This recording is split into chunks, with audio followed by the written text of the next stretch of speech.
Hi masters, మరియు మీకోసం ఛానల్కి స్వాగతం సుస్వాగతం. ముందుగా మన జగద్గురు అయిన బ్రహ్మశ్రీ పితామహ పత్రిజీ గారికి, మన గురుమాతకి నా ఆత్మ ప్రణామాలు మాస్టర్స్. ఓకే మాస్టర్స్, ప్రతిరోజు మన ఛానల్లోని స్వాధ్యాయం జరుగుతుంది మాస్టర్స్. ఈరోజు స్వాధ్యాయం చేయడానికి సీనియర్ పిల్లడు మాస్టర్ గారైన బిందు మేడం రాజమండ్రి నుంచి వచ్చారు. మేడం గారిని సాదరంగా ఆహ్వానించుకుందాం. ఈరోజు మేడం చెప్పబోయే టాపిక్, ఇక ఈ జీవితం మీ చేతుల్లోనే. ఈ గొప్ప ఆత్మజ్ఞానం అందించడానికి మేడం గారికి వెల్కమ్ చెప్దాం మాస్టర్స్. నమస్తే మేడం, వెల్కమ్ మేడం. నమస్తే మేడం. ఫర్ యూ ఛానల్ అందరి వారికి కూడా నా యొక్క కృతజ్ఞతలు. థ్యాంక్ యూ మాస్టర్స్ అందరికి. ముందుగా మాస్టర్స్ ని మనం ఇన్వైట్ చేసుకుందాం ఫ్రెండ్స్. పత్రిజీ గారి యొక్క సోల్ స్టార్ చక్ర, జ్వాలాకుల్ మహర్షి గారి యొక్క సోల్ స్టార్ చక్ర, భూమాత యొక్క సోల్ స్టార్ చక్ర, అవతార్ బాబాజీ గారి యొక్క సోల్ స్టార్ చక్ర, పరమశివుడు గారి యొక్క సోల్ స్టార్ చక్ర, వీళ్ళందరి యొక్క సోల్ స్టార్ చక్ర ఈ మీటింగ్ లో ఉన్న మన అందరి యొక్క సోల్ స్టార్ చక్రతో అనుసంధానమై మూల చైతన్యంతో కనెక్ట్ అవుతూ పూర్ణాత్మలతో కనెక్ట్ అవుతున్నాం ఫ్రెండ్స్. మూల చైతన్యం నుంచి తెల్లటి ఆ దివ్యమైన మనోహరమైన కాంతి అన్ని గ్యాలక్సీల నుండి ప్రయాణం చేసుకుంటూ మన మిల్కీవే గ్యాలక్సీలోకి ఎంటర్ అయ్యి అక్కడ నుంచి మన సోలార్ సిస్టంలోకి ఎంటర్ అయ్యి మన ఎర్త్ ప్లానెట్ లో నుంచి పూర్తిగా ఎర్త్ ని కాంతితో నింపేస్తున్నారు. మనమందరం ఒక సర్కిల్లో నుంచున్నాం. మన అందరి మీద కూడా కాంతి ప్రవాహం జరుగుతుంది. భూదేవి కాంతిమయం అవుగాక, భూమాత విజ్ఞానమయం అవుగాక, భూదేవి శక్తిమయం అవుగాక. Thank you friends. Thank you masters. ఇవాళ మనం నీ జీవితం నీ చేతుల్లో లూయిస్ హెలియా గారి బుక్ అధ్యయనం చేసుకుంటున్నాము. పూర్తిగా రోజు చెప్తున్నట్టే మీ భావనే మీ జీవితానికి అంటే మీ అనారోగ్యానికి కారణాలు అవుతాయి. సో యద్భావం తద్భవతి అని కృష్ణుడు చెప్పాడు. అలాగే you create your own reality అని సేత్ మాస్టర్ గారు చెప్పారు. సో నీ వాస్తవాన్ని నువ్వే సృష్టించుకుంటున్నావు. ఎలాగా అంటే ఇదిగోండి ఇలాగా లూయిస్ ఎలియా గారు ఏదైతే మన ఆలోచన విధానాలను ఎలాగైతే ఉంచుకుంటున్నామో నీ వాస్తవాన్ని నువ్వే ఈ ఆలోచన ద్వారా మన అనారోగ్యాలని శరీరంలో ఉన్నట్లతో సృష్టించుకుంటున్నాం. దీని ఏం చెప్తారు అంటే శరీరం మనతో మాట్లాడటమే శరీరంలో అనారోగ్యం రావడం. శరీరం మాట్లాడటం అంటే ప్రకృతి మనతో సంభాషించడం అన్నమాట. మన సరికాని ఆలోచనలు కానీ సరికాని పనులు కానీ ఆలోచనల ద్వారానే పనులు జరుగుతూ ఉంటాయి. ఏది ఆలోచిస్తావో అది మాట్లాడతావు, ఏది మాట్లాడతామో అదే చేస్తాం చేతులతో. సో ఏదైతే అలైన్మెంట్ అంటే ఒకే సరళీ రేఖలో ఉన్నాయనుకోండి, ఏది ఆలోచన మాట చేష్ట ఈ మూడు ఒకే సరళీ రేఖలో ఉంటే నువ్వు ఎక్కడ చక్కగా సరిగ్గా ఉన్నావు అన్నట్టు. లేదు అంటే నువ్వు ఒకటే ఆలోచిస్తావు, వేరేదేదో మాట్లాడతావు, అప్పుడు అనారోగ్యం అనేది శరీరంలోకి కనెక్ట్ అయ్యి శరీరం భాగాలు చెప్తూ ఉంటాయి నువ్వు పలానా సరికాని పనులు చేస్తున్నావు, అది సరిగా మార్చుకో అని చెప్పడానికి ఆ నొప్పి ద్వారా మనకి సంభాషిస్తూ ఉంటుంది. అది దివ్యత్వంతో కూడుకున్న యొక్క ఎనర్జీ సిస్టమ్. అది అర్థం చేసుకునే స్థితికి మనం ఎదగాలి. మనం అంటే ఎవరు? ఇక్కడ శరీరం వేరు, ఆత్మ వేరు మై డియర్ ఫ్రెండ్స్. సోల్ ఎప్పుడైతే కనెక్ట్ అవుతుందో శ్వాసతోనే కనెక్ట్ అవుతుంది ఆత్మ. అది ఎప్పుడైతే కనెక్షన్ ఉందో శరీరం పనిచేస్తుంది. శరీరంలో సోల్ లేదు, ఆ శ్వాస లేదనుకోండి, శరీరం తిరగదు, ఇలాగ కదలదు. దీనికి దానికి చాలా డిఫరెన్స్ ఉంటుంది అన్నమాట. శరీరం చనిపోతుంది అంటే సోల్ ఎప్పుడైతే శరీరాన్ని వదిలి వెళ్ళిపోతుందో అప్పుడు ఇది ఓన్లీ ఈ జడ పదార్థం, అది చైతన్య పదార్థం. ఈ జడము ఆ చైతన్యము రెండు కలిస్తేనే శరీరం. సో మన ఈ శరీరంలో నొప్పి ఎప్పుడు ఉంటుంది? చైతన్యం ఉన్నప్పుడు ఉంటుంది. ఆ చైతన్యాన్ని నువ్వు పెంచుకున్నప్పుడు నీ ఆలోచన విధానం మారుతుంది, నీ నొప్పులు తగ్గుతాయి. ఈజీగా ఉంది చెప్పడం. సాధన చేయడంలో మనకి ప్రాపంచిక విషయాల్లో మాయ అనేది కప్పేస్తూ అది మనల్ని వేరే డైరెక్షన్ లోకి నడిపిస్తుంది.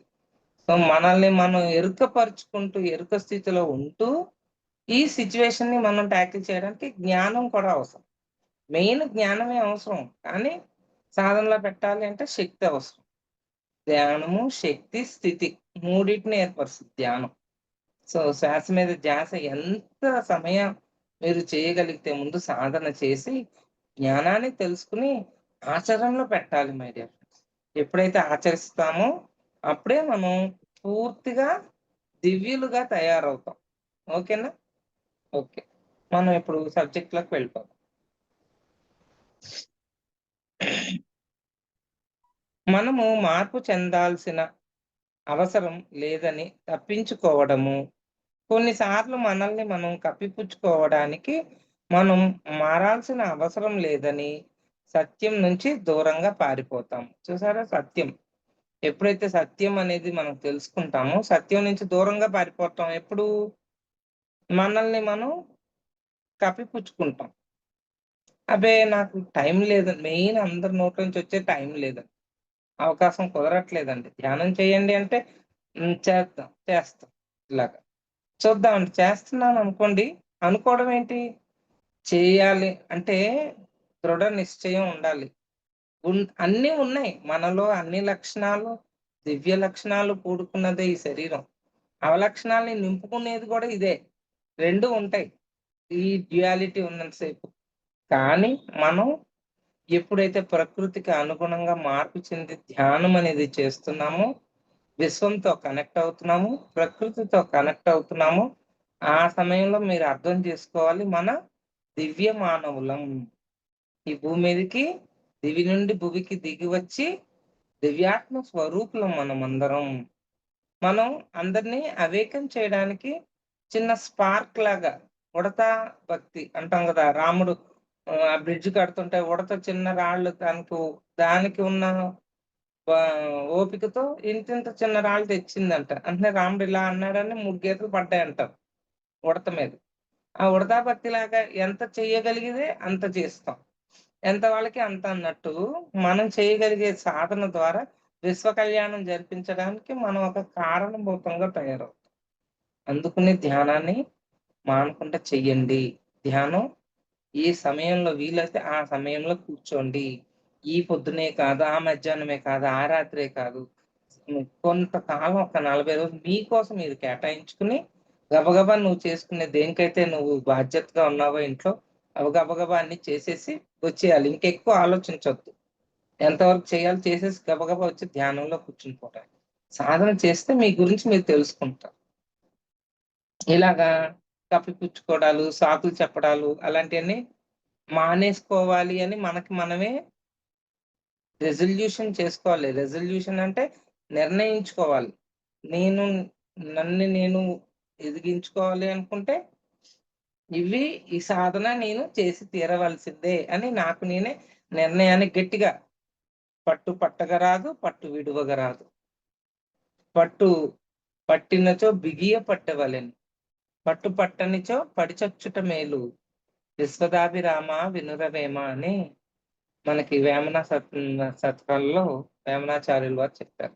పట్టుదల అంటే అలా ఉండాలి. ప్రతిసారి కూడా పట్టుదల గురించి ఒక పెద్ద క్లాసే ఉంది. సో, పట్టుదల అనేది ధ్యానం ఒక్కటే చేస్తే సరిపోదు మై డియర్ ఫ్రెండ్స్. ధ్యానంతో పాటు జ్ఞానాన్ని పెంచుకుని, జ్ఞానంతో పాటు ఆచరణీయంగా మనం దాన్ని ఆహ్, అలవాటు చేసుకోవాలి. నాలో ఏ లోపము లేదు. ఇలాగంటారు చాలామంది. నిజంగానే చాలా మందికి అనారోగ్యాలు ఉండవు, ఏం ఉండవు. అంతే బానే ఉంటది. కానీ మానసికంగమైన ఒత్తిడి ఉంటది గానీ, అది బయటికి తెలీదు. ఆళ్ళకే తెలీదు ఆళ్ళు ఆ ఒత్తిడిలో ఉంటున్నట్టు. సో, అటువంటి వాళ్ళని ఆళ్ళేమంటారు, నాలో ఏ లోపము లేదు. ఈ సమస్య పట్ల నేనేమి చెయ్యలేను. ఈ సమస్య పట్ల ఒక సమస్య వచ్చింది. ఆ సమస్యని ఎలా ఎదుర్కోవాలో తెలీదు. దాని పట్ల నేనేం చేస్తాను? ఏం చేయలేను అని చేతులెత్తేసి కూర్చుంటే నువ్వు ముందుకు ఎదగవు. ఆ సమస్య మళ్ళా మళ్ళా వస్తది. ఇప్పుడు 2+1 ఎంతరా అని టీచర్ అడిగిందనుకో, అలా బిక్కమొహం ఏసుకున్నావనుకో, నీకు ఆ 2+1 ఎంతో తెలిసేదాకా నీకు నేర్పిస్తూనే ఉంటది పాఠం. అడుగుతూనే ఉంటది క్వెషన్. అదే 2+1 ఏముంది మేడం 3 అని చెప్పావనుకో, నేను మళ్ళా అడుగుద్దా? 3 అని చెప్పాక ఏ టీచర్ మళ్ళా అడగదు. ఓకే. ఈడికి తెలిసింది అని అర్థమైపోయి వదిలేస్తది. ప్రకృతి కూడా ఒక సమస్యకి ఒక పరిష్కారం నీకు తెలిసింది అంటే, నువ్వు పరిష్కరించుకొని ఆ సమస్యని దాటి బయటకొచ్చేసావనుకో, ప్రకృతి మళ్ళా మళ్ళా నీకు ఆ సమస్యని రాదుగాక రాదు. ఇది సత్యం. ఇవి మన పత్రి సార్ చెప్పారు. మనం కూడా నేర్చుకున్నాము. ఆచరించలో కూడా చూసాం. ఎప్పుడైతే ఆ సమస్యని మనం ఎదుర్కొని అది హ్మ్. ఫియర్ లేకుండా, అంటే భయం లేకుండా దాన్ని దాటి బయటకు వస్తామో మళ్ళీ ఆ సమస్య మన చోటికి రాదు. వస్తుంది అంటే నువ్వు దాన్ని సరిగ్గా ఆన్సర్ రాయట్లేదు. అంటే సమస్యని సరిగా పరిష్కరించుకోలేకపోతున్నాము. పరిష్కరించుకోవాలంటే సాధన, శక్తి, జ్ఞానము, స్థితి. మూడిటి యొక్క కలయికే ధ్యానం. Okay friends? ఇంతకు ముందంతా బాగుంది కదా! హ్మ్. ఇది చాలా మందికి అనిపిస్తుంది. ఇంతకు ముందంతా బాగుంది కదా! ఎగ్జామ్ ముందు ఎప్పుడు బానే ఉంటది హ్యాపీగా. పీటీ పీరియడు, ఎక్స్‌కర్షన్‌లు ఆ! అన్నీ తిప్పుతారు స్కూల్‌లో. ఎగ్జామ్ ముందు ఎక్కడికి తిప్పరు. మొన్నటిదాకా బానే ఉంది కదా! ఇప్పుడెందుకు ఇలాగే ఎగ్జామ్ రోజులు పెట్టి చంపేస్తున్నారు అని అనుకుంటామా? అనుకోం. ఎగ్జామ్ దగ్గరికొచ్చేసరికి టఫ్ అవుతది చదువుకునే స్థితి. అలాగే ఇంతకు ముందంతా బాగుంది. ఇది కూడా ఒక సాకే. అంటే సాకులన్నీ దాన్నేమంటే సాకుని ఆడేముంటుంది కప్పిపుచ్చుకోవడం. ఆ కప్పిపుచ్చుకోవడం అంటే ఇలాంటి ఆన్సర్‌లు ఇస్తూ ఉంటాం. నేనలా మారితే నాకు ఏ మంచి చేకూరుతుంది? మనకు మనమే క్వెషన్ ఏసుకుంటాం. అలా మారాననుకో నా మనసుని బాధ పెట్టుకునే దాన్ని అయిపోతాను. నాకిష్టం లేని దాన్ని ఎందుకు నేనిలా మార్చుకోవాలి? నన్ను నేనెందుకు మార్చుకోవాలి? అని మనమే క్వెషన్ ఏసుకుంటున్నట్టు. భయము. అన్నిటికన్నా ముందు వచ్చేది భయము మై డియర్ ఫ్రెండ్స్. భయాన్ని మనం దాన్ని దరి చెయ్యనివ్వకుండా అది బ్లాక్ మాస్టర్స్ కనిపెట్టిన ఒక అస్త్రం. ఆ భయం అనేది పెట్టాడు. దాని ద్వారా వచ్చే ఎనర్జీ సిస్టమ్ ఏమవుతుందో తెలుసా? మీలో ఉన్న ప్రకంపనలు, ఎనర్జీ గాని, ఫ్రీక్వెన్సీ గాని, వైబ్రేషన్ గాని, భయం ద్వారా వచ్చేయన్నీ కూడా బ్లాక్ మాస్టర్స్ అంటే ఎవరైతే వ్యతిరేక పరులు విశ్వానికి ఎదుగుదలకి వ్యతిరేకంగా ఉంటారు. సినిమాలో ఎలాగ విలన్లు ఉంటారో అలాగే ఇక్కడ ఉన్నారు. అది నక్షత్ర మిత్రుల్లో చెప్తారు మీకు. వాళ్ళు గ్రేస్ అంటాం. వాళ్ళు ఈ గ్రేస్ ఏమో న్యూ ఎనర్జీ బుక్‌లో ఉంటది. నక్షత్ర మిత్రుల్లో బ్లాక్ మాస్టర్స్ అని అంటారు. ఆళ్ళందరూ ఈ నెగెటివ్ ఏదైతే వైబ్రేషన్, ఫ్రీక్వెన్సీ అంటున్నామో సరికానివి అది వాళ్ళకి ఫుడ్ అన్నమాట పైన. అందుకని మనుషుల్లో అందరిలో భయంని నింపుతా ఉంటారు వాళ్ళు. ఆ భయానికి తగ్గట్టు మనం కూడా సత్యాన్ని తలుచుకోవడానికి వదిలేస్తాం. సత్యం ముందు భయంతోనే ఇవన్నీ పక్కన పెట్టేసి ఇదిగో ఇలాగ ఆలోచిస్తాం. సో, భయం అన్నిటికన్నా ఎక్కువగా మనల్ని మార్పు చెందకుండా నిరోధించేది మనకు తెలియని వాటి గురించి భయం. చూసారా? మనల్ని ముందు మార్పు చెందనివ్వకుండా మనల్ని కంట్రోల్‌లో పెట్టేదేంటి? భయము. Fear of unknown. దేనికి భయం తెలీదు. భయం అంతే. దేనికి భయమో కొన్ని ఇస్తుంది ఈవిడ. చూడండి. నేనింకా సిద్ధంగా లేను. వాళ్ళు నన్ను ఒప్పుకోరేమో. చుట్టుప్రక్కల వాళ్ళు ఏమనుకుంటారు? నా భర్తకు చెప్పాలంటే భయం. నా భార్యకు చెప్పాలంటే భయం. నేను గాయపడతానేమో. అంటే రకరకాల ఆలోచనలు భయానికి సంబంధించి. నేను మారాల్సి వస్తుందేమో. దానికి చాలా డబ్బు ఖర్చవుతుందేమో. నాకు సమస్య ఉన్నట్లు ఇతరులకు తెలియడం నాకిష్టం లేదు. నా భావాల్ని ప్రకటించేందుకు చాలా భయంగా ఉంది. నాకంత శక్తి లేదు. నేనెటు వెళుతున్నానో, ఏమవుతానో ఎవరికి తెలుసు? నా స్వేచ్ఛను కోల్పోతానేమో. ఇది చెయ్యడం చాలా కష్టం. చూసారా? ఇలాంటి భావాలు మనలో మనకి ఆ భయం అనే దాన్ని ప్రకంపనల్ని అడ్డుపెడుతూ ఉంటుంది. సత్యం వైపుకి మనల్ని ఎళ్ళనివ్వకుండా. ఇప్పుడు నా దగ్గర కావాల్సినంత డబ్బు లేదు. డబ్బున్నప్పుడు చూసుకుందాంలే. అప్పుడు ఆ సమస్యల్ని పరిష్కరించుకోవచ్చులే అనుకుంటాం. అలా కాదు ఫ్రెండ్స్. ఎన్నో యాంగిల్స్‌లో మనం ఒక సమస్యల్ని చూడాలి, తెలుసుకోవాలి. డబ్బు పరంగానేనా, ఆలోచన పరంగానేనా, లేకపోతే ఎవరిని ఎక్కడ క్షమించకుండా, ఎవరిని ఎక్కడ మనం ద్వేషిస్తూ, చిరాకు పడుతూ ఇలాంటి సిట్యుయేషన్స్ ఉన్నప్పుడు ప్రకృతి నీకు అనుకూలంగా ఉండదు. నువ్వెప్పుడైతే హర్షడ్వర్గాల నుంచి బయటకొస్తావో, అప్పుడు నువ్వు ప్రకృతి పరంగా అనుగుణంగా జీవిస్తావో, అప్పుడు నీకిలాంటి మంచి ఆలోచనలు గానీ, హ్మ్. ఏవో ఎలాగా మెలగాలి, జీవితాన్ని ఎలా చూడాలి, పాజిటివ్‌గా ఎలా చూడాలి, మిరాక్యులస్‌గా ఎలా చూడాలి అని తెలుసుకున్న రోజుని చక్కగా నీకు అన్నీ మార్పు చెందుతాయి జీవితంలో. దేనికి నేను భగవా తగిన వాడిని కానేమో, దీనికి నేను తగిన వాడిని కానేమో, నేనెవరిని నమ్మను. ఇదొకటి. నమ్మకాల దగ్గర కూడా చాలా మార్పు. నా పరువు పోతుందేమో, నేను బాగాలేను. ఈ విధంగా లిస్ట్‌లో ఎన్నెన్నో రాస్తూ పోవచ్చు. పై వాటిలో కొన్ని మీలోనూ ఉన్నాయని గుర్తించారా? ఇప్పుడు కొన్ని ఉదాహరణలను గమనిద్దాం. నా దగ్గరికి ఒక క్లయింట్ నొప్పులతో చాలా బాధపడుతూ వచ్చింది. ఆమె 3 సార్లు వేర్వేరు ఆటోలతో యాక్సిడెంట్‌కు గురై తన వెన్నుని, మెడని, మోకాలిని విరగ్గొట్టుకుంది. వెన్నుని, మోకాల్ని, మెడ 3 విరగ్గొట్టుకుందంట 3 సార్లు ఆటోలో ప్రయాణించి. అయినా కూడా ఆమె ట్రాఫిక్‌లో ఇరుక్కుపోయిన దగ్గర దగ్గరకు ఆలస్యంగా వచ్చింది. ఇరుక్కుపోయి నా దగ్గరకు ఆలస్యంగా వచ్చింది. ఏంటి ఇన్ని యాక్సిడెంట్‌లయ్యాక కూడా ఆవిడ దగ్గరికి లేట్‌గా వచ్చేదట. ఏది ట్రాఫిక్‌లో ఇరుక్కుని. ఆమెకు తన సమస్యలను నాతో చెప్పుకోవడం చాలా సులభంగా ఉంది. కానీ నన్ను ఒక్క క్షణం మాట్లాడనివ్వండి అని నేనప్పుడు ఆమెలో సందిగ్ధం మొదలైంది. నేనన్నప్పుడు ఆవిడలో సందిగ్ధం మొదలైంది. అంటే ఈవిడ చెప్పింది ఒక్క క్షణం ఆగండి నన్ను మాట్లాడనివ్వండి అని అన్నాదట. హెల్లి లూయిస్ గారు. అప్పుడు ఆవిడ సందిగ్ధం మొదలైంది. ఆమె కళ్ళద్దాలను సవరించుకోసాగింది. నే వేరొక కుర్చీలో కూర్చోబోయింది. ఒకసారి బాత్రూమ్‌కి కూడా వెళ్లి వచ్చింది. తన కళ్ళద్దాలను తొలగించింది. నేనామె యొక్క ధ్యాసను నేను చెప్పేదానిపై మళ్లించలేకపోయాను. తక్కిన సెషన్ అంతా అలాగే గడిచిపోయింది. ఆవిడ గురించి ఈవిడేం చెప్పలేకపోతుంది. ఆవిడకిష్టం లేదు. ఆవిడ అన్నీ వ్యతిరేకంగా చేస్తుంది. అంటే శ్రద్ధగా వినట్లేదు. శ్రద్ధ లేదనుకోండి స్కూల్లో, క్లాస్‌లో టీచరు పాఠం చెప్తూ ఉంటే పక్క పిల్లోడికి శ్రద్ధ లేదన్న విషయం అర్థమైపోద్ది టీచర్‌కి. చే బోర్డ్‌లో రాస్తా ఉంటది. మాట్లాడుతూ ఉంటారు. వెనక్కి తిరిగి చూస్తది. దొరికిన చేతిలో ఉన్న చాక్ పీస్‌తోని ఆడి మీద ఏసుకొస్తది. అంటే ఆడికి శ్రద్ధ లేదని అర్థమైపోయింది టీచర్‌కి. కోపమొస్తది. క్లాస్ అందరికి పాఠం ఎక్కాలి. ఈడొక్కడు డిస్టర్బ్ చేస్తాడు. చాక్ పీస్ ఏయడం, చేతిలో డస్టర్ ఉంటే డస్టర్ విసిరేస్తది. "నువ్వు లేసి ఎళ్ళిపో. Get out of the class" అంటది లేదంటే. ఇయన్నీ జరుగుతూ ఉంటాయి. ఎందుకంటే ఆడు ఒక్కడే చాలు అంతా డిస్టర్బ్ చేసేయడానికి. అట్లాగే ఇక్కడ కూడా ఈ పేషెంట్ యొక్క శ్రద్ధ లేకపోవడం వల్ల డాక్టర్ ఐ మీన్ లూయిస్ ఎల్‌జే మాటలు వినడానికి ఆవిడ సిద్ధంగా లేదు. అక్కడ లేకపోయేసరికి ఏమైంది?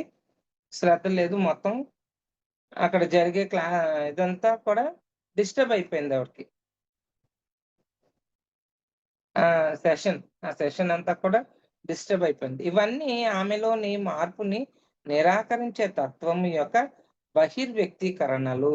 చూసారా? నిరాకరించే తత్వంలో బహిర్వ్యక్తీకరణ. ఆమె తనని తాను స్వస్థత పరుచుకోవడానికి సిద్ధంగా లేదు. ఆమె చెల్లి కూడా అలాగే తన వెన్నుని 2 సార్లు విరగ్గొట్టుకుంది. అలాగే వాళ్ళ అమ్మ కూడా.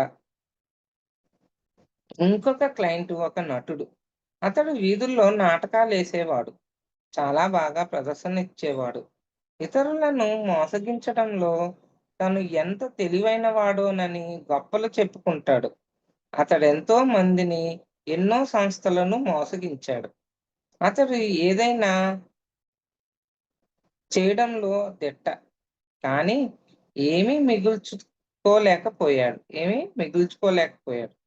ఎప్పుడూ డబ్బు లేకుండా బాధపడుతుండేవాడు.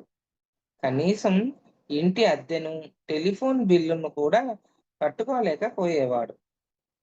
అతడి బట్టలు నలిగిపోయి ఉండేవి. అతడికి ప్రదర్శనలు ఇవ్వడానికి కూడా అవకాశం తరచు దొరికేది కాదు. వీటికి తోడు అతడు కొన్ని నొప్పులతో బాధపడేవాడు.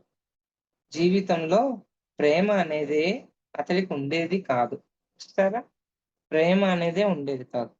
అతడి అభిప్రాయం ఏమిటంటే, తన జీవితంలో మంచి జరిగిన తర్వాతనే ఇతరుల్ని మోసం చేయడం మానుతానేనో అనేవాడు.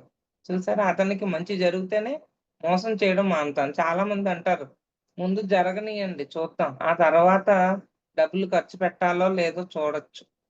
చాలామంది. ఇప్పుడు పత్రిసారి అంటారు మనకి, ముందు అంటే ప్రకృతిలో నీకు ఏది కావాలో ముందు అది ఇవ్వు.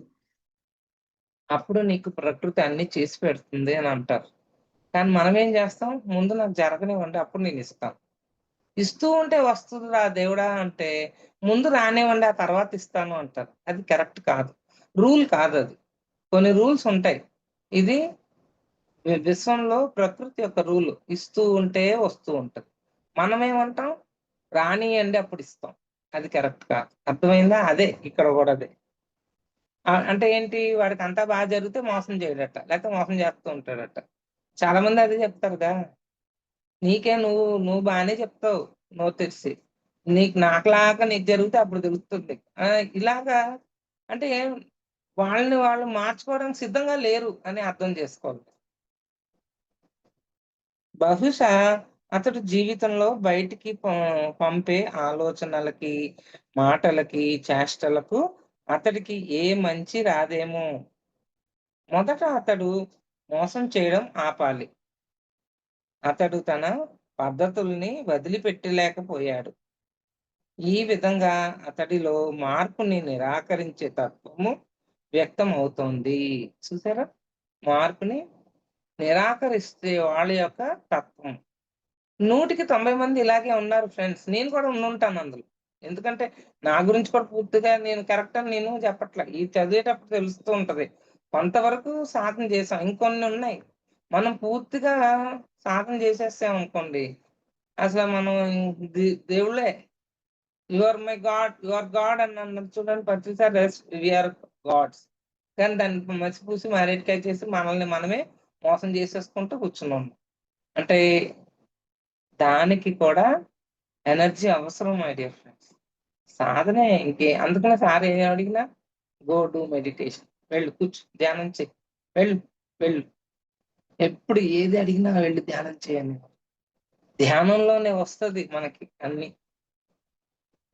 ఎవరన్నా వచ్చి మీకు ధ్యానం చెయ్యకండి అవసరం లేదు అన్నారనుకోండి, బాగా చదివేసి అంతా పాస్ అయిపోయి పిహెచ్‌డి లెవెల్‌లో చేసేసినోడు అంటాడు, "ఏరా ఇంత చదవక్కర్లేదురా మనకంత అవసరం లేదు." అంతా చదివేశాక.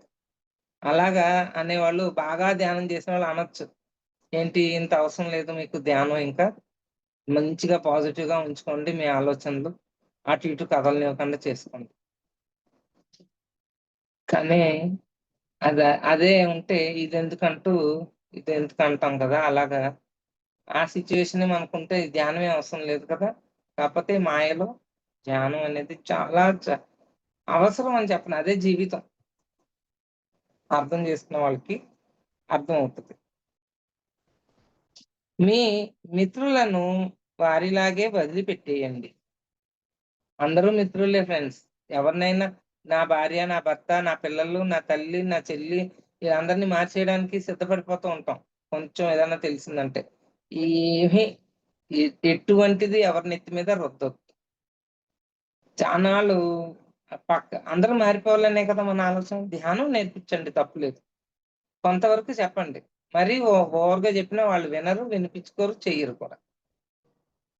కొంతమంది తెలియకుండా కామ్‌గా చేస్తున్నానండి అని వదిలేస్తారు. కొంతమంది మొహం మీదే చెప్తారు చెయ్యట్లేదండి. కొంతమంది నీ ఎదురుగుండానే ఫైటింగ్ చేస్తారు. సో, ఇయన్నీ గొడవొద్దు. వచ్చేవాళ్ళైతే ఆటోమేటిక్‌గా కనెక్ట్ అయిపోతారు. మీ మిత్రులను వారిలాగే వదిలిపెట్టేయండి. చాలా సార్లు మనము మారేదానిని పట్టించుకోకుండా మన మిత్రులను మార్చాలని చూస్తాం. అది కూడా మీలోని నిరాకరించే తత్వం యొక్క ఒకానొక రూపమే. ఇది కూడా నిరాకరించే తత్వం అంటండి. ఒకళ్ళు మారాలి అని అనుకోవడం, మార్చాలనుకోవడం, మారిపోవాలని ఎళ్లి ఆళ్ళకి సోది చెప్పడం. సోదంటే ఏంటి? ఇన్ సెన్స్ అన్నెసెసరీ నాలెడ్జ్ వాళ్ళకి. మనకు కాదు వాళ్ళకి. మనమేమో ఆళ్ళకి పోసేస్తూ చెప్పేస్తూ ఇలా చేస్తే, అలా చేస్తే అని. మనం ఏం చేయాలి అంటే మనకి మామూలు భాష మాట్లాడటం ఇష్టం ఉండదు. కొంచెం ధ్యానం చేసి, జ్ఞానాన్ని పొంది ఆచరణలో పెట్టే వాళ్ళకి ప్రాపంచిక మాటలు గాని, ప్రాపంచిక విషయాలు గాని దాని మీద మక్కువ తగ్గుద్ది. తగ్గినప్పుడు మనం ఏం చేయాలి అంటే మౌనంలోకి వెళ్ళిపోవాలి ఫ్రెండ్స్. మౌనంలో ఉండాలి. మన ఎనర్జీ ఫుల్‌గా పంపించాలి అంతా. ఎందుకంటే సమాజం, సొసైటీ మార్పు చెందాలి అంటే మన ఎనర్జీస్ బయటకు వెళుతూ ఉండాలి, వస్తూ ఉండాలి. పైనుంచి వస్తూ ఉంటది, కాలాల్లోంచి వెళుతూ ఉంటది. ఆ సెన్స్ తో ఉంటూ మౌనంలో ఉన్నాం అనుకోండి, ఆటోమేటిక్ గా అన్ని మార్పులు చక్కగా జరుగుతాయి. ఇది మార్పు చెందే వాళ్ళకి జరుగుతుంది ఈ క్లాసెస్ అన్నమాట. నేను తెలుసుకోవాలి కదా కొంచెం విషయాలు. మొదట్లో నాకొక క్లయింట్ ఉండేది. ఆమె నన్ను హాస్పిటల్‌లోని తన మిత్రులందరి దగ్గరకు పంపేది. వారి త్వరగా కోలుకోవాలని, వారికి ఫ్లవర్ బొకేలు పంపకుండా వారి సమస్యల్ని తీర్చమని నన్ను పంపేది. హ్మ్. అటువైపు క్రిస్టియన్స్ అందరూ ఎక్కువ చాలా మంది హాస్పిటల్స్‌కి ఆ చర్చ్‌లో సిస్టర్స్, ఫాదర్స్ ప్రేయర్ చేయడానికి వస్తూ ఉంటారు. అటు చెన్నైలో చూసాను చాలా మంది. ఇక్కడ కూడా ఉండుండొచ్చు తెలీదు గాని నాకు. అటు అటంటే సౌత్ ఇండియా చెన్నైలో బాగా ఇంకా మీకోసం మేము ప్రేయర్ చేస్తాం స్వస్థత కోసం అని వస్తూ ఉంటారు. అలాగా ఈవిడ కూడా చెప్తుందన్నమాట. త్వరగా కోలుకోవాలని ఫ్లవర్ బొకేలొచ్చి ఇచ్చేసి వెళ్తూ ఉంటారట. అలాగా పంపకుండా వారి సమస్యను తీర్చమని నన్ను పంపేది. ఎవరిని లూయిస్ ఎలియని పంపేదట ఎవరో ఒక ఆవిడ. నేను ఒక టేప్ రికార్డర్‌తో ఆమె చెప్పిన చోటకు వెళ్ళేదాన్ని. అక్కడ ఎవరో ఒకరు బెడ్ పైన పడి ఉంటారు. నేనేమి చేస్తున్నానో, ఎందుకు చేస్తున్నానో కూడా వారికి అర్థమయ్యేది కాదు. ఇదంతా మొదట్లోలే. ఇప్పుడైతే ఎవరైనా వారంతట వారు అడగనిదే ఏమి నేర్పరాదని నేర్చుకున్నాను. అర్థమైందా ఫ్రెండ్స్ ఇది? ఫస్ట్‌లో ఆవిడ అలా జేసేది. ఎళ్ళిపోయి ఆళ్ళు అడగకుండానే వాళ్ళకి స్వస్థత చేకూర్చడం కోసం ప్రేయర్ చేయడం గాని, లేతే వాళ్ళని హీల్ చేయడం గాని, లేతే ఇలాగా సెషన్స్ తీసుకోవడం గాని చేసేది. ఇప్పుడు మొదట్లో అంటది. ఇప్పుడు చెయ్యట్లేదంట. ఇప్పుడంటే ఇప్పుడు గాదు. ఆవిడ ఈ బుక్ రాసిన రోజు. చెయ్యట్లేదు. ఏం చేసింది? చేయడం అడిగిన వాళ్ళకే చేసేది. ధ్యానం కూడా ఓవర్‌గా నేనైతే అలా ఇలా కాదు ఒక 10 ఇయర్స్. ఇప్పుడు నాకు 20 ఇయర్స్ అయింది ధ్యానంలోకొచ్చి. 10 ఇయర్స్ విపరీతంగా ఇంకా చెప్పానో లేదో నా అనుభవాలే. రోడ్‌లో వెళ్ళే ప్రతి ఒక్క వ్యక్తిని, అమ్ముకునే వ్యక్తి అందరిని పిలిచి కూర్చోబెట్టి కొనుక్కుంటానని చెప్పి మరీ ధ్యానం నేర్పించేసేదాన్ని.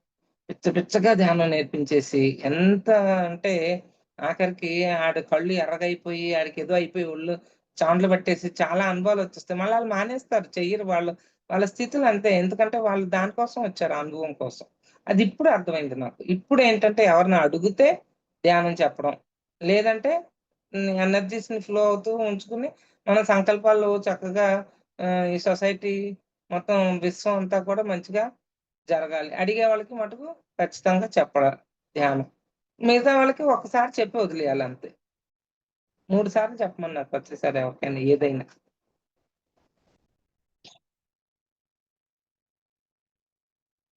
కొంతమంది క్లయింట్స్ వారి ఫ్రెండ్స్ బలవంతంపై నా దగ్గరకు కౌన్సెలింగ్‌కు వచ్చేవారు.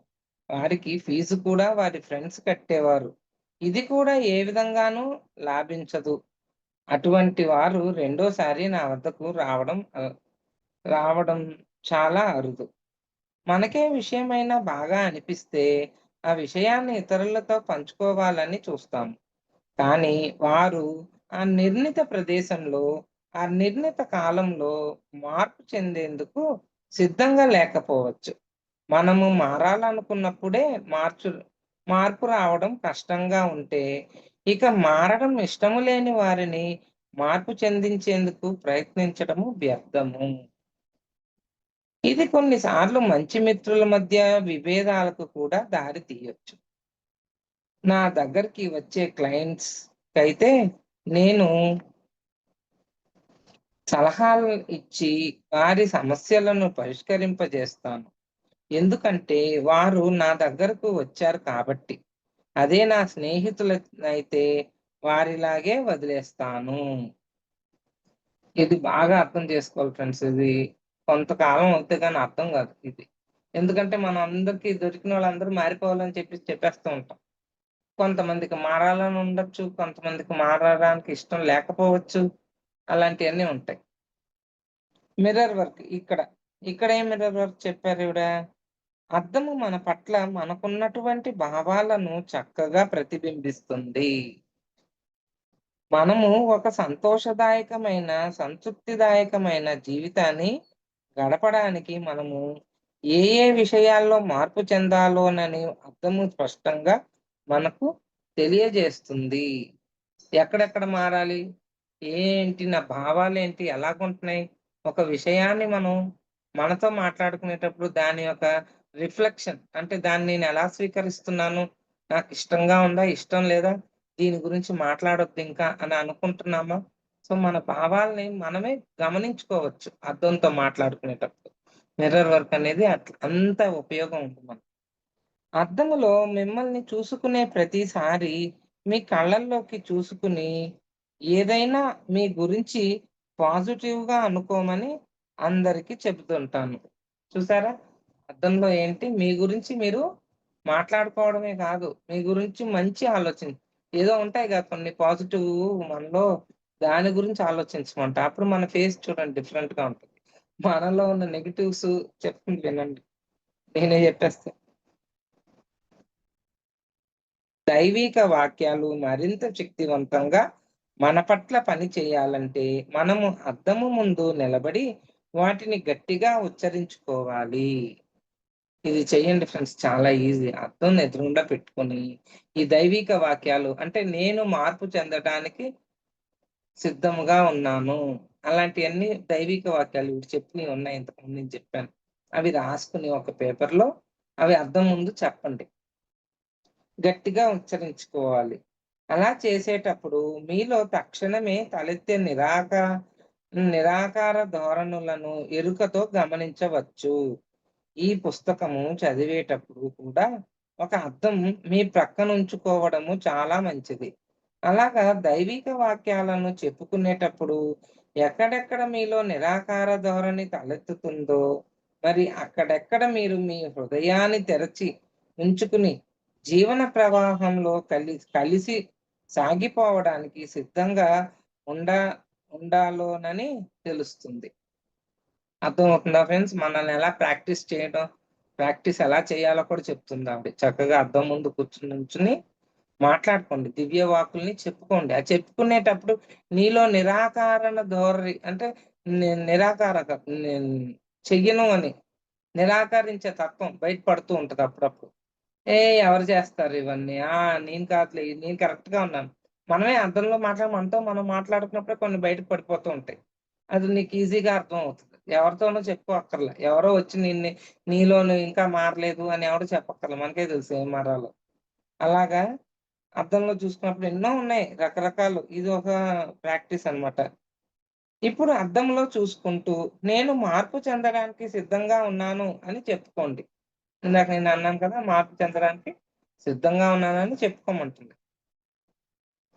అలా చెప్పుకునేటప్పుడు మీలో తలెత్తే భావాలను గమనించండి. అలాగా చెప్పేటప్పుడు మీ భావాలను గమనించండి మీ ఫేస్‌లో. మార్పు చెందేందుకు వెనుకాడుతున్నారా? లేదా నిరాకరిస్తున్నారా? లేదా ఏ కారణము లేకుండానే మార్పు చెందకూడదనుకుంటున్నారా? అయితే ఎందుకు అని మిమ్మల్ని మీరు ప్రశ్నించుకోండి. ఎందుకు నేనిలా అనుకుంటున్నాను? ఎందుకిలా చేస్తున్నాను? అని ప్రశ్నించుకోండి మిమ్మల్ని మీరు. ఏ పాత నమ్మకాల్ని పట్టుకు ఊగులాడుతూ ఉన్నారు? మిమ్మల్ని మీరు తిట్టుకోవడానికి ఇది సమయం కాదు. మీలో ఏం జరుగుతోందో దానిని మాత్రం గమనించండి. ఏ సమస్యకు మీలోంచి ఏ నమ్మకము మీలోంచి పైకి తేలుతున్నదో ఎరుకతో గమనించండి. చూసారా? అప్పుడు నేను చాలా ఏడ్చానన్నాను అద్దంలో చూసి నాతో నేను మాట్లాడుకున్నాను. ఎందుకు ఏడుస్తున్నానో నాకే తెలియలేదు చాలా సేపు.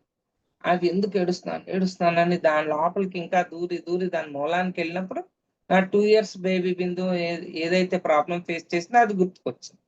అట్లాగే ఇక్కడ కూడా మీకు మీ లోపల ఏమున్నాయి నిరాకరించే గుణాలు గాని, థాట్స్ గాని, దానికి వద్దు అనుకోవడానికి ఏదో ఒక కారణం ఉంటది. దాన్ని మీరు పట్టుకోవాలి. మనమే చేసుకోగలం మై డియర్ ఫ్రెండ్స్. ఉద్ధరేత్ ఆత్మానం ఆత్మనః అంటే నిన్ను నువ్వు ఉద్ధరించుకోవాలి. ఇంకెవరో రారు. ఎక్కడి నుంచి రారు నిన్ను నువ్వు ఎన్ని డాక్టర్ల దగ్గరికన్నా ఎళ్ళు, ఎన్ని మందులన్నా వాడు, నువ్వు ఏ హాస్పిటల్ కన్నా తిరుగు. No use. ఎప్పటికైనా మళ్ళా కొత్తయి వస్తూ ఉంటాయి. దాన్ని తీస్తూ ఉంటారు. కొత్తయి వస్తూ ఉంటాయి. దానికి మళ్ళా మందులేసి లోపలే అణిచేస్తూ ఉంటాం. అది ఎప్పుడో గాని బర్స్ట్ అవ్వదు ఒక్కసారి. దాని బదులు ఇది చక్కగా ఈ ప్రాక్టీస్ ధ్యానం చేయడం. ఏమన్నా రూపాయి ఖర్చు ఉందా మై డియర్ ఫ్రెండ్స్ ధ్యానం చేయడానికి? ఏమన్నా బరువులు మొయ్యాలా? ఎక్కడికన్నా పరిగెట్టేసి హడావుడి పడుతూ ఉండాలా? ఏమీ లేదు. హాయిగా ఇంట్లో చక్కటి ప్రదేశాన్ని చూసుకొని, మీకు ఇష్టమైన ప్రదేశం మీ ఇంట్లో చక్కగా కుర్చీ యేసుకొని, కళ్ళు మూసుకొని, శుభ్రంగా హాయిగా శ్వాసను గమనిస్తూ, ప్రశాంతంగా కూర్చొని ధ్యానం చేసుకోక, ఇది ఎందుకంటారు? ఈ డబ్బులన్నీ ఎన్నో వేలు తగలెడుతున్నారు మందులకి, డాక్టర్‌లకి. అయినా తగ్గుతున్నాయా? లేదు. అవన్నీ కూడా నేర్పిస్తున్నారు, చూపిస్తున్నారు డాక్టర్స్ మనకి. ప్రకృతి చూపిస్తుంది. ఎళ్ళు డాక్టర్ దగ్గరికి. డాక్టర్‌ని తప్పు పట్టొద్దు. అర్జెంట్ కేసులు మరి సైన్స్ ఎంతో డెవలప్ అయింది. తగ్గేవాళ్ళకి తగ్గుతాయి. ఎవరికైనా అర్జెంట్ అయితే ఆళ్ళు అమాయకంగా ఉంటారు. వాళ్ళు తగ్గొచ్చు. డాక్టర్‌ని తప్పు పట్టకూడదు ఇక్కడ మనం. తప్పు పట్టాల్సింది సైన్స్‌ని కాదు, డాక్టర్‌ని కాదు. మన ఆలోచనల్ని, మనల్ని మనం సరి చేసుకోవాలి మై డియర్ ఫ్రెండ్స్. అదే మిమ్మల్ని ఎక్కువగా వేధిస్తున్నదై ఉంటుంది. అదెక్కడి నుంచి వచ్చిందో గుర్తించగలరా? మనము దైవిక వాక్యాలను చెప్పుకునేటప్పుడు అవి కరెక్ట్ కాదనో, లేదా అలా చెప్పుకోవడము వలన ఏ మార్పు సంభవించడం లేదని, ఈ దైవిక వాక్యాలు పనిచేయడం లేదు. దైవిక వాక్యాలు పనిచేయడం లేదు అని అనుకోవడం చాలా సులభము. ఇక్కడ దైవిక వాక్యాలు పనిచేయడం లేదు అనడం సరికాదు.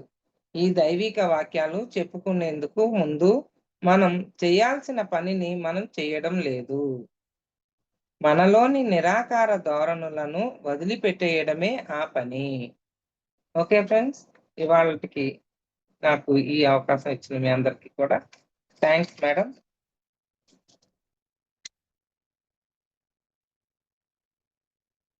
Thank you masters. Thank you madam. Thank you so much madam. For you మీకోసం మన ఛానల్కి వచ్చి ఎంతో గొప్ప ఆత్మజ్ఞానం అందించారు మేడం. Thank you madam.